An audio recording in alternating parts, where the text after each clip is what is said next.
Sir इसमें आपने भी ईएनटी और ऑडियोलॉजिस्ट दोनों को साथ में बोला, but at the same time दोनों के नाम अलग हैं तो कुछ तो अलग होगा। और जनरली ये कन्फ्यूजन रहता है, अगर मैं एक टिपिकल मेरी फैमिली में कोई पेशेंट है जिनको आपने जो बताया हियरिंग हुँ, लॉस के साइंस अब हैं, अब नाउ आई हैव ऑप्शंस। मैं कभी पहले नहीं गया हुँ, हुँ। किसी ईएनटी के पास या किसी ऑडियोलॉजिस्ट के पास इस प्रॉब्लम की वजह से, so I do not know. So what is the difference? एक ईएनटी क्या करता है, बिकॉज़ ये भी कान का डॉक्टर है। इन इन लेमन टर्म्स मैंने अपने किसी एल्डर से पूछा कि कान का डॉक्टर कौन है आस-पास? हुँ, तो हुँ। उन्होंने तो ये बताया कि ये हैं जी, सिन्हा साहब हैं, डॉक्टर सिन्हा कान के डॉक्टर हैं। Now what is a ENT and what is an audiologist? Alright, दोनों का स्पेशलाइज़ेशन अलग-अलग है। पहले तो ईएनटी स्पेशलिस्ट जो है, ही is a doctor, audiologist is not a doctor, okay? But yes, definitely he is a specialist, ठीक है? उसका स्पेशलाइज़ेशन जो है, ईएनटीज़ का जो स्पेशलाइज़ेशन है, वो समझिए कि स्ट्रक्चर्स पे है, ओके, ठीक है? आपके कानों का जो स्ट्रक्चर है, ठीक है? आउटर ईयर कोई इन्फेक्शन हो जाता है, कोई आपको सर्जरी की ज़रूरत पड़ती है, यहाँ पे आपका ईएनटीज़ का रोल है, including the medicinal management. Understood. Audiologist का जो है, वो फंक्शन पे आ जाता है, ठीक है? तो वो फिज़ियोलॉजी पे, हम फिज़ियोलॉजी पे काम कर रहे हैं मोटा-मोटा, इस तरह समझिए डायरेक्ट, और वो एनाटॉमी पे काम कर रहे हैं। वो स्ट्रक्चर पे काम कर रहे हैं, हम फंक्शनिंग पे काम कर रहे हैं।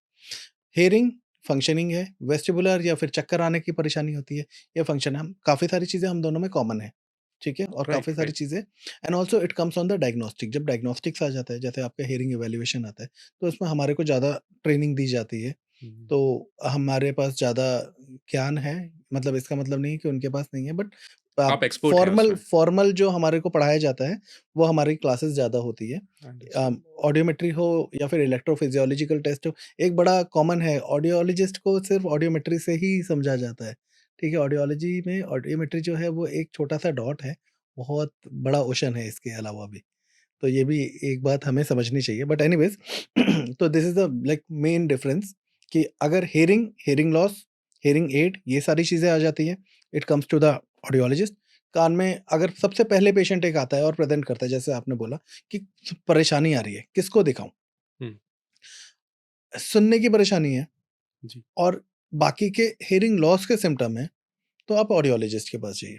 जो आपका जो एग्ज़ामिनेशन, जो पहले जो आपके बेसिक एग्ज़ामिनेशंस होते हैं, जैसे कि ओटोस्कोपी करना, कानों के अंदर मैल कितना है, ये सारी चीज़ें देखना, ये दोनों लोग देखते हैं, ठीक है? ओके, कुछ ऑडियोलॉजिस्ट जो हैं, वो ईयरवैक्स मैनेजमेंट के लिए भी, मतलब उनका सर्टिफ़िकेशन होता है।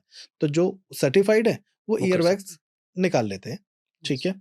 जो लोग नहीं हैं, वो ईएनटीज़ के पास भेज देते हैं। Again, okay. मैंने अपना काम किया, फिर ईएनटीज़ के पास, तो um, it's a um, team. It's a team. उसके बाद मिडल ईयर टेस्ट करना होगा, वो मेरा काम है, ठीक है? और अगर मेरे को कुछ हियरिंग की स्क्रीनिंग करनी है, या फिर मेरे को ये समझना है कि आउटर ईयर की कंडीशन क्या है, हुँ, या फिर आपके मिडल ईयर की कंडीशन क्या है, तो वो सारी चीज़ों में जो रोल आ जाता है, वो हमारा कॉमन आ जाता है। अंडरस्टूड। अब कोई बीमारी मिल गई, for example middle ear problem आ गया, या फिर डिस्चार्ज आपका हो रहा है। डिस्चार्ज हो गया, ईयर ड्रम में परफोरेशन हो गया, या हुँ, फिर आपका ओटाइटिस मीडिया एक होता है, मतलब कि हुँ, मिडल ईयर में कोई किसी भी तरह का इन्फेक्शन हो गया, कंडीशन। जहाँ जिसका इलाज जो है, वो मेडिसिनल है, वहाँ पे मेरा रोल खत्म हो जाता है। तो आप रेफर कर देंगे कि अब ईएनटी मैं को। इनके पास भेज देता हूँ। उनके पास पेशेंट गया, उस इन्होंने चेक किया, आउटर ईयर ओके है, मिडल ईयर ओके है, सब कुछ ओके है, सुनता नहीं है। हुँ, वो कहेंगे नहीं, अभी आप इधर जाओ ऑडियोलॉजिस्ट के पास। अब पेशेंट ऑडियोलॉजिस्ट के पास आएगा, ऑडियोलॉजिस्ट उसका हियरिंग टेस्ट करेगा।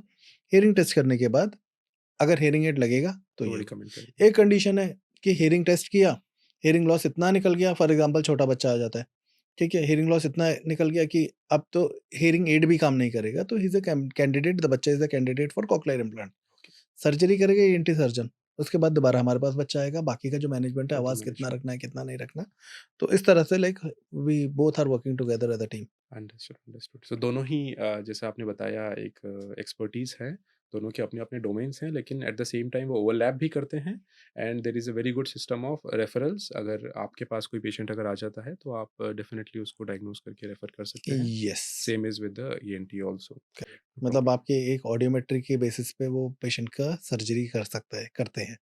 तो ऑडियोलॉजिस्ट आर इक्वली इम्पोर्टेंट।